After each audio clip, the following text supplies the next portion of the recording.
Look at this box full of these brushless motors that I won. You might be wondering, how in the world did I win these 10 brushless motors? Well, this is a very special kind of motor from Japan, and it has 12 pins. But when I bought it from the manufacturer, they said they didn't know really how it worked, and that anyone who could figure out the wiring of this motor, they would gift them 10 motors. So I thought to myself that I would try to figure it out. So in my previous video, I kind of showed how I diagnosed each of the wires to get it working. But the motor had some jitters. And so first I had to figure out how to code to program the motor so that it would work without any issues.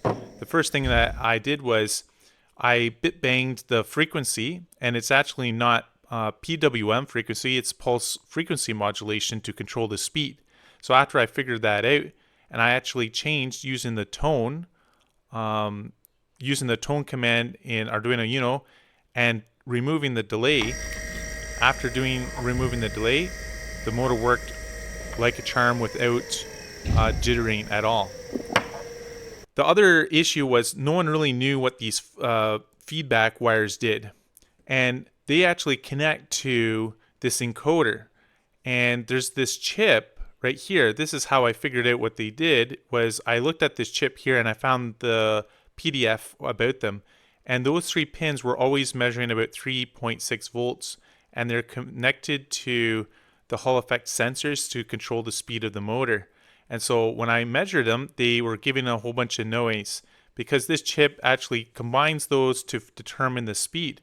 But I found out that the first pin also produces a cleaner wave. And so I modded the motor to be able to measure this frequency generated pin. And after connecting it and using an interrupt, I found that the frequency generations were about 15 per 150 RPM.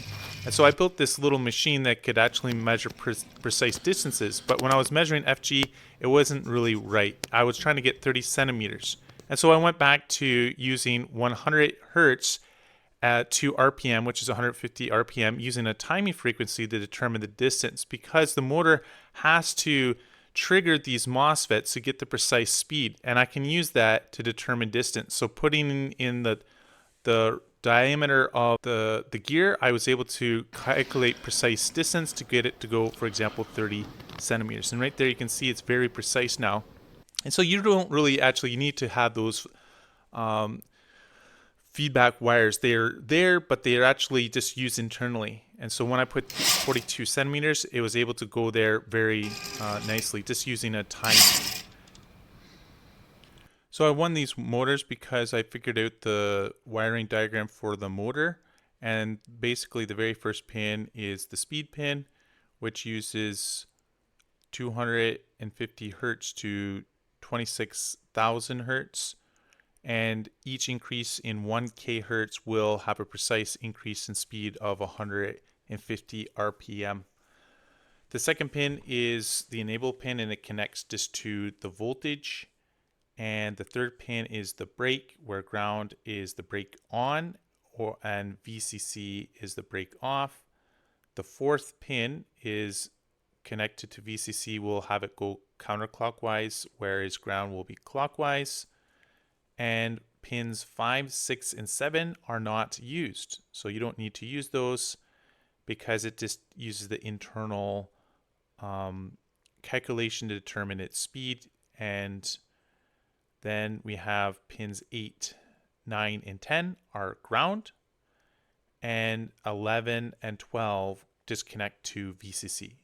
So that's all the pins that you need for the motor to work. But this is the only code that you need to control the motor, and I'm just using the tone with frequency. And make sure that there is no delay in the code, because that will make it so it has the jittering of the motor. So that's the simple code to control it. I also made an instructables about this motor explaining all it as well.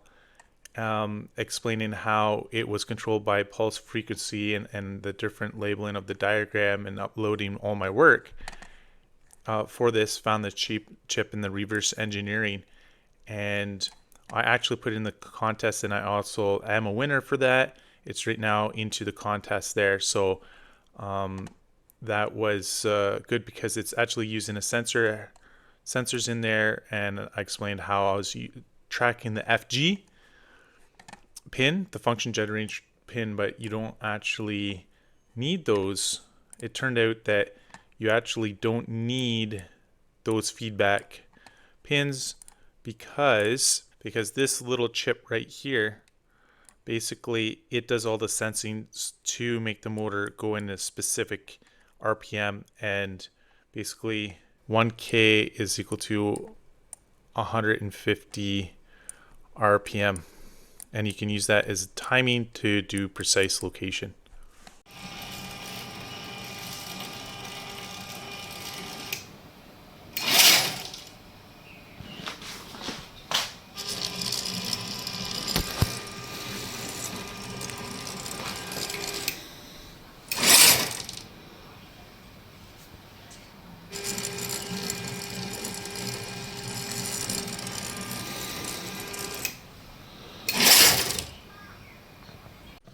So maybe you can get your hands on a couple of these motors for your next project, as they are brushless motors with a brake and also feedback internally.